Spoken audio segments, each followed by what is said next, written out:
Form ready, sir? Yeah. आपका पिछला annual checkup कब हुआ था? August 5th last year. How long do I have before my appointment? I have a flight to New York to catch. आपके आगे 2 patients हैं sir.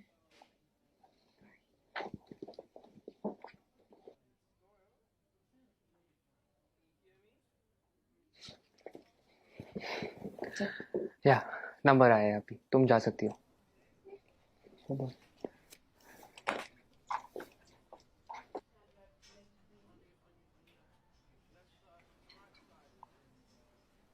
आप software engineer हो क्या? आप लोगों ने देश में कितनी तरक्की लाई है, सब कुछ कितना एडवांस हो गया है. Thanks.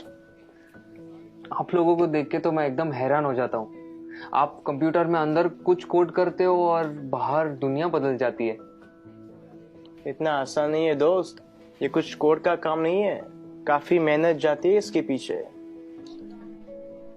कॉम्प्लिकेटेड है, काफी कॉम्प्लिकेटेड. वाकई, इसीलिए तो आपको इतनी तनख्वाह मिलती होगी ना? Why does everyone just sees the money in it? इसके पीछे की मेहनत कोई नहीं देखता. हम हिंदुस्तानियों की सोच ही छोटी है. Just because मैं पूरा दिन एसी ऑफिस में होता हूँ और ऑब्वियसली मुझे पसीना तो आता ही नहीं होगा, राइट? आप लोगों को ताकत यूज करनी होती है, हमें दिमाग लगाना होता है. ये बाल सफेद ऐसे ही नहीं होते.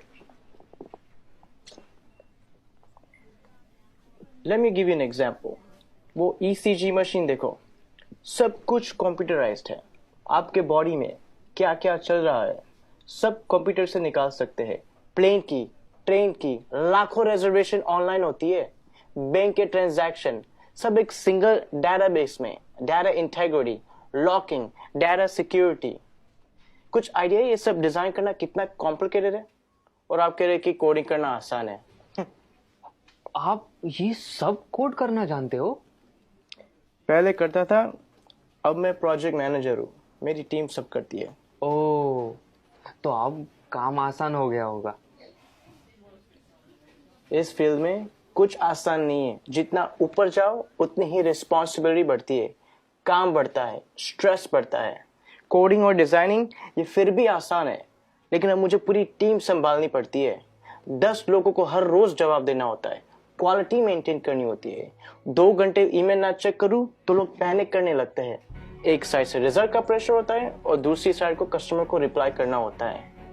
रिक्वायरमेंट्स बदलती रहती है और यूजर्स को कुछ और चाहिए होता है और आपका बॉस कभी सेटिस्फाइड नहीं रहता है. दोस्त, शायद तुम्हें पता नहीं है टेंशन और प्रेशर साथ में हैंडल करना कैसे होता है. मुझे पता है सर, टेंशन और प्रेशर दोनों साथ में हैंडल किया है. 6 साल पहले की बात है.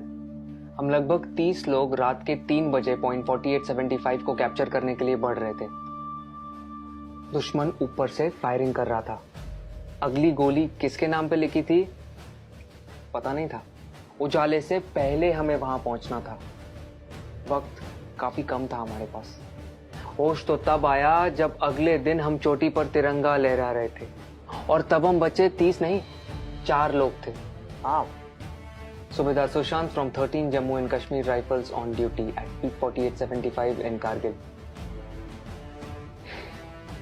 मुझे बताया गया है कि मेरी टर्म पूरी हो गई है और अब मुझे सॉफ्ट असाइनमेंट का ऑप्शन दिया जाएगा. पर आप ही बताइए सर, काम आसान करने के लिए कोई अपनी ड्यूटी छोड़ सकता है क्या? उस दिन हमारा एक जवान दोस्त बर्फ में जख्मी पड़ा था. उस पर दुश्मन की गोलियां चल रही थी. हम सब बंकर के पीछे छुपे हुए थे. उसे बचाना मेरा कर्तव्य था और मैं उसे बचाने जाने वाला था, मगर मेरे कप्तान ने मना किया और कहा कि तुम नहीं जाओगे. मैंने इस यूनिफॉर्म में सबसे पहली कसम ये ली थी कि देश की सुरक्षा के बाद मेरे आदमियों की सुरक्षा सर्वोपरि है. ये कह के वो खुद चले गए. उस जख्मी जवान को बचाते बचाते हमारे कप्तान शहीद हो गए. उस दिन से जब भी मैं बॉर्डर पर होता हूं, उन गोलियों की आवाज और कप्तान का आखिरी चेहरा मेरे सामने आता है. वो गोलियां शायद मेरे लिए थी.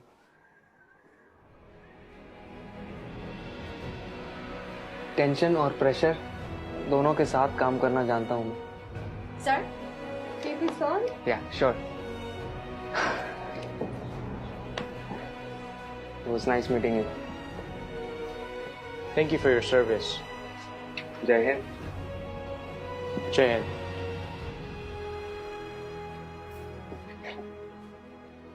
कभी खुद की जिंदगी से शिकवा होने लगे अगर, तो एक फौजी की जिंदगी के बारे में सोचना। खुद की हर मुश्किल आसान लगेगी। जो खुद की सांसें दांव पर लगाकर पूरे देश की सांसें चलाते हैं, हर वक्त जान हथेली पर होती है, फिर भी हमेशा मुस्कुराते रहते हैं।